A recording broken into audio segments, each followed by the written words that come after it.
Greetings everybody and welcome to Madrid Ball. I hope you all are doing good. Real Madrid have sealed the qualification to the round of 16, that too with the game in hand. We came up with a superb performance miles away from home, and what can we say, we just know with Real Madrid in the Champions League, when the big moments come to deliver, when things get clutch, the Lost Plan costs get their act together and do exactly what is required to be done.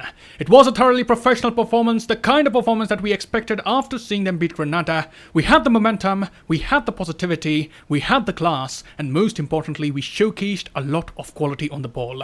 Sheriff tried to conjure something from the game, but all our players made positive contributions, be it in attack, defense, or the midfield, and now we are set up to fight Inter in the final group stage match, and that match will determine who will be the leaders of the group.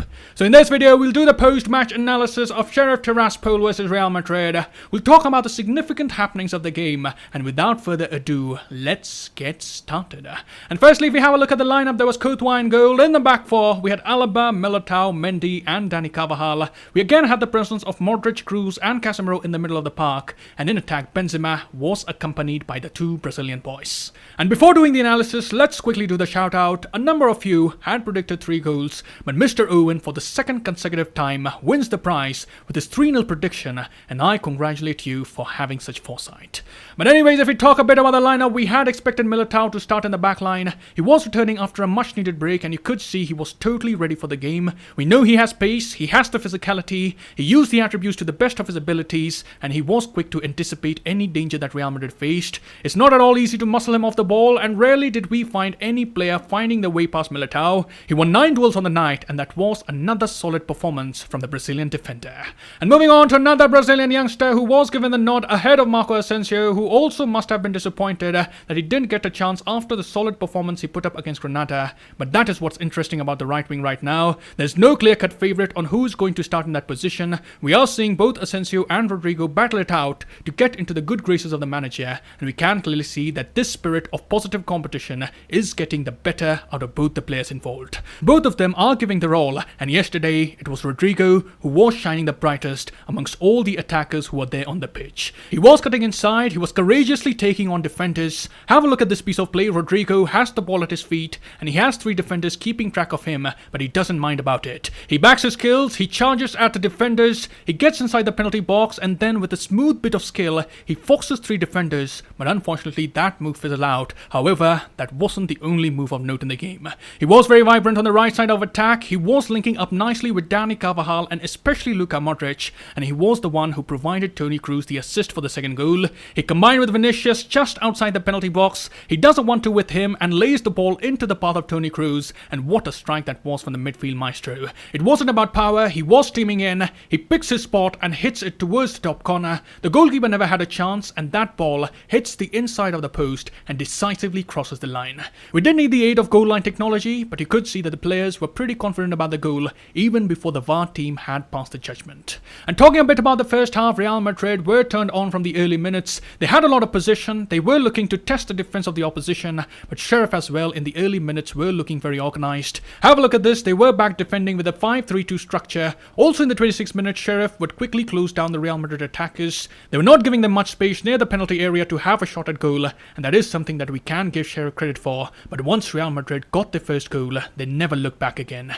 They went from strength to strength in the game. Alaba opened the scores, and finally how relieving it was to see Real Madrid score from a set piece. It's not something that we see very often these days. Alaba stepped up to take the shot along with Kroos, but we had the feeling that Alaba would take this one. He rifles the shot towards goal, the wall wasn't able to do its job, it took a slight deflection to wrong foot the keeper, and Alaba there adding another goal to his name. And what can we say, David Alaba has become such a vital piece for Real Madrid under Ancelotti. He's a true all-rounder, he does the defensive work, he's a leader in our backline, he'll get you the goal in big matches. You talk about the goal in the El Clasico, what a wonderful goal that was. He knows how to put the ball beyond the keeper, and with each passing day, the stature of David Alaba in the squad and in my eyes has been growing significantly. I remember some Madridistas were skeptical about the signing when Real Madrid brought him back in the summer, but since that time we can say Alaba has won over the Madridistas with his performances, and let's hope he can keep up the good work and keep delivering match-winning performances. He was taken off by Ancelotti due to a slight discomfort,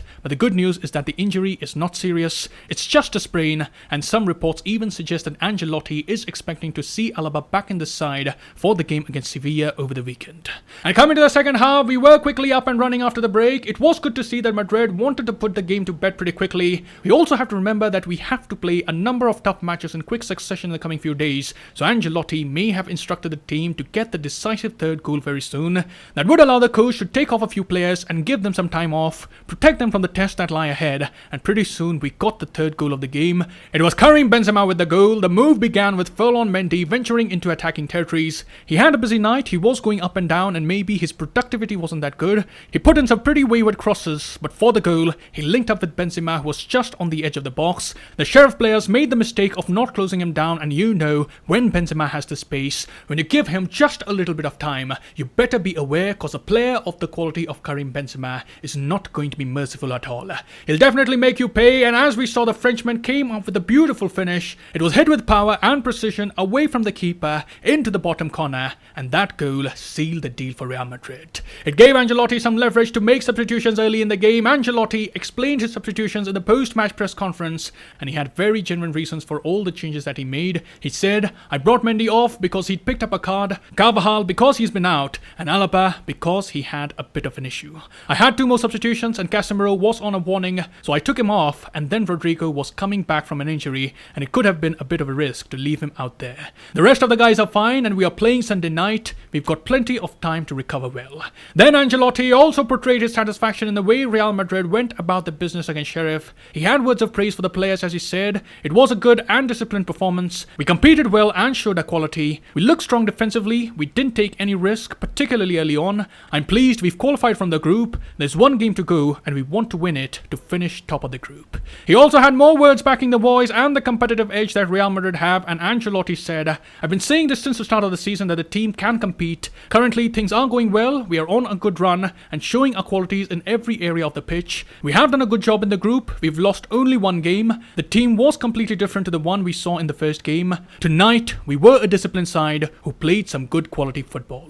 And lastly, Ancelotti was asked for his thoughts on the man of the match performance of Toni Kroos, and the coach responded, if Kroos is fit, then the managers can relax. When he's on the pitch, he uses the ball like nobody else, and as I said before, the 3 players, Modric, Casemiro and Kroos, combine amazingly. Toni has also scored goals in recent games, and he is playing very well at the moment. So overall, the lost plan costs were excellent in Moldova. As the coach is saying, we are seeing some significant improvement in the gameplay of Madrid, and now we have to keep doing this on a consistent basis. The upcoming matches are going to test the character of our players. The players have to be mentally and physically ready to play the top sides, and Real Madrid would truly be judged on the results they get against the likes of Sevilla, Atletico and Athletic Bilbao. We will be going head to head against the title contenders, and let's hope we will see Real Madrid outplay the opposition when Ancelotti and Co take on the big boys. So that concludes the post-match analysis of Sheriff versus Real Madrid. What were your thoughts from the game, and which player caught your eye? Write in the comments below.